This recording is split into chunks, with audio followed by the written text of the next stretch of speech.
প্রিয় দর্শক, স্বাগত জানাচ্ছি সারাদিনের সংবাদে প্রতিদিনের আয়োজন রাত 11টার শীর্ষ সংবাদে। সারা বিশ্বের গুরুত্বপূর্ণ সব সংবাদের শিরোনাম জেনে নিন শুরুতেই। আগামী নির্বাচনে আওয়ামী লীগ অংশ নিতে পারবে না বললেন প্রধান উপদেষ্টা।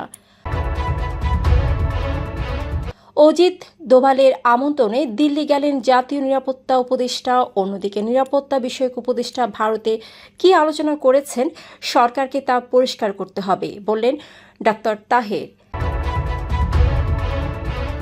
খাজা আসিফের হুঁশিয়ারি, ভারত আফগানিস্তান দুই ফ্রন্টেই যুদ্ধের জন্য প্রস্তুত পাকিস্তান। নির্বাচন সামনে রেখে একদিনে 23 জেলায় নতুন ডিসি। যুদ্ধবিরতির মধ্যে ইসরায়েলের হামলায় লেবাননে 114 বেসামরিক নিহত। অন্যদিকে যুদ্ধবিরতির এক মাসে 260 ফিলিস্তিনিকে হত্যা ইসরায়েলের। দেশের একটি রাজনৈতিক দল চায় নারীরা অন্দরমহলে বন্দী থাকুক বললেন সালাউদ্দিন। অন্যদিকে দেশের 50% নারী, তাদের বাদ দিয়ে উন্নয়নের চিন্তা করলে তা ভুল মন্তব্য সেনাপ্রধানের। রয়টার্স ইপসোসের জরিপ, 58% মার্কিনী ট্রাম্পের প্রতি অসন্তুষ্ট। জয় বাংলা স্লোগান দেওয়ায় কাউকে গ্রেপ্তার করা ঠিক নয় বললেন কাদের সিদ্দিকী। অন্যদিকে লতিফ সিদ্দিকী বললেন, জীবদ্দশা আর কোনো রাজনৈতিক দল করব না। 3 উপদেষ্টার বিরুদ্ধে গুরুতর অভিযোগ, অপসারণ দাবি করল 8 দল। তরুণদের আত্মরক্ষা প্রশিক্ষণে সরকারের 28 কোটি টাকা অনুমোদন। শুনছিলেন সংবাদ শিরোনাম, এবারে বিস্তারিত। ফ্যাশন ব্র্যান্ড মানে আর্ট। প্রধান উপদেষ্টা মোহাম্মদ ইউনূস যুক্তরাজ্যের আন্তর্জাতিক উন্নয়ন বিষয়ক মন্ত্রী ব্যারোনেস জেনি চ্যাপম্যানের সঙ্গে বৈঠকে আসন্ন জাতীয় নির্বাচনকে অবাধ, সুষ্ঠু ও অংশগ্রহণমূলক করার প্রতিশ্রুতি পুনর্ব্যক্ত করেছেন।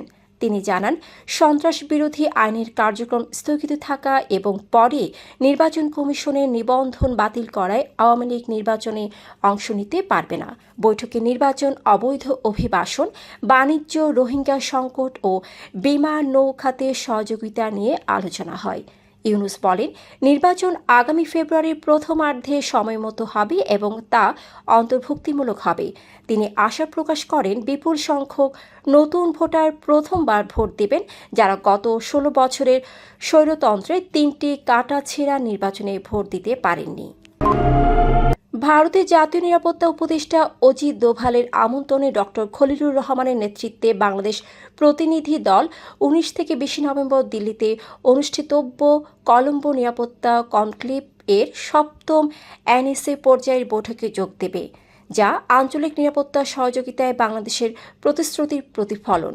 এদিকে কুমিল্লার চৌদ্দগ্রামের শ্রীপুরে এক জনসভায় জামায়াতে ইসলামী নায়েবে আমির ডক্টর সৈয়দ আবদুল্লাহ মোহাম্মদ তাহের অভিযোগ করে বলেন, আগামী নির্বাচনকে ঘিরে ষড়যন্ত্র শুরু হয়েছে। নিরাপত্তা উপদেষ্টার ভারতের সফর নিয়ে কি আলোচনা হচ্ছে তা সরকারকে সংবাদ সম্মেলন করে স্পষ্ট করতে হবে।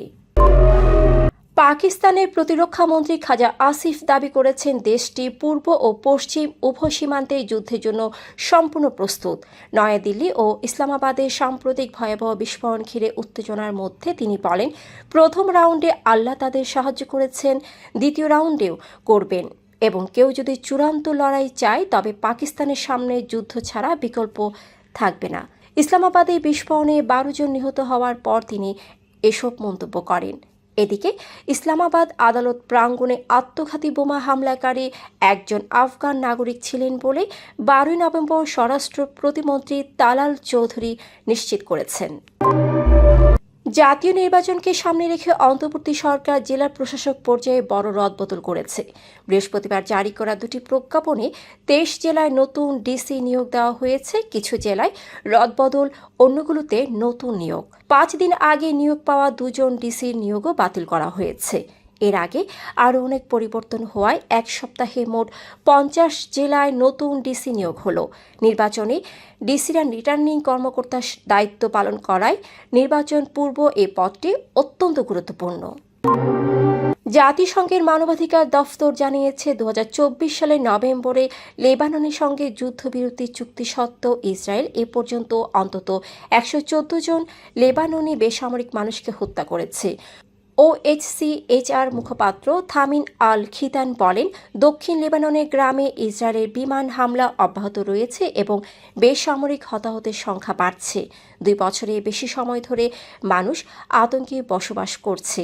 এদিকে গাজায়ও যুদ্ধবিরতির পর গত 1 মাসে ইসরায়েলি হামলায় 260 ফিলিস্তিনি নিহত ও 632 জন আহত হয়েছেন। 13 নভেম্বর গাজার বেত লাহিয়া, গাজা সিটির পূর্বাঞ্চল ও খান ইউনুসে নতুন করে বিমান হামলা চালানো হয়। গাজার স্বাস্থ্য মন্ত্রণালয়ও জানায়, যুদ্ধবিরতির পরও হামলায় বহু মানুষ নিহত হয়েছে। বিএনপি স্থায়ী কমিটির সদস্য সালাউদ্দিন আহমেদ বলেছেন, দেশে একটি রাজনৈতিক দল যারা ধর্মের নামে রাজনীতি ব্যবসা করে, জান্নাতের টিকিট বিক্রি করে, ভোটের বৈতরণী পার হতে চায়, তাদের হাতে নারীরা নির্যাতিত হচ্ছে। শুক্রবার রাজধানীর শাহবাগে নারীর উপর ক্রমবর্ধমান সহিংসতা ও অসম্মান প্রতিরোধে প্রস্তুত সচেতন নারী সমাজ শীর্ষক মৌন মিছিল পূর্ব সমাবেশে তিনি এসব কথা বলেন। অন্যদিকে সেনাপ্রধান জেনারেল ওয়াকারুজ্জামান বলেছেন, দেশের 50% নারী, তাদের বাদ দিয়ে দেশের উন্নয়নের চিন্তা করলে তা ভুল হবে। সেজন্য নারীদের দক্ষভাবে গড়ে তুলতে হবে। শুক্রবার বেলা 11টায় জয়পুরহাট গার্লস ক্যাডেট কলেজে প্রাক্তন ক্যাডেটদের পুনর্মিলনী অনুষ্ঠানে প্রধান অতিথির বক্তব্যে তিনি এসব কথা বলেন।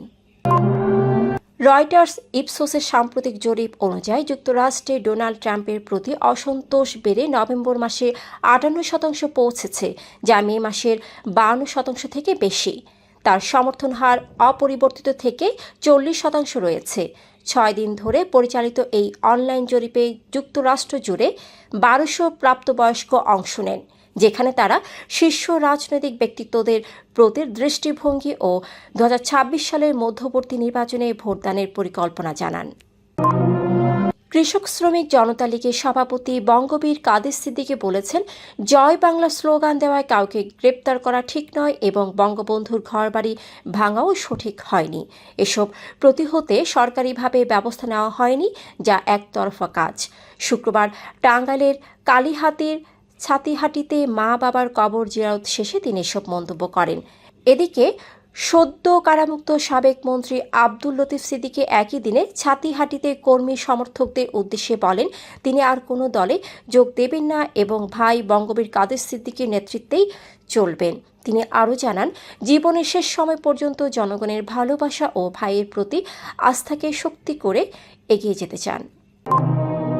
অন্তর্বর্তী সরকারের 3 জন উপদেষ্টার বিরুদ্ধে গুরুতর অভিযোগ তুলে তাদের অপসারণের দাবি করেছে বাংলাদেশ জামায়াতে ইসলামী সহ 8টি রাজনৈতিক দল। যদিও কোনো উপদেষ্টার নাম প্রকাশ করা হয়নি, দলগুলোর পক্ষ থেকে জানানো হয়েছে এই 3 উপদেষ্টার নাম প্রধান উপদেষ্টা ডক্টর মোহাম্মদ ইউনূসের কাছে পাঠানো হবে। শুক্রবার সকালে মগবাজার আল-ফালাহ মিলনায়তনে 8 দলের যৌথ সংবাদ সম্মেলনে জামায়াতে ইসলামীর নায়েবে আমির ডক্টর সৈয়দ আবদুল্লাহ মোহাম্মদ তাহের বলেন, সরকারের কয়েকজন উপদেষ্টার সহযোগিতায় একটি বিশেষ দলের স্বার্থে প্রশাসনকে দলীয়করণের উদ্যোগ নেওয়া হচ্ছে।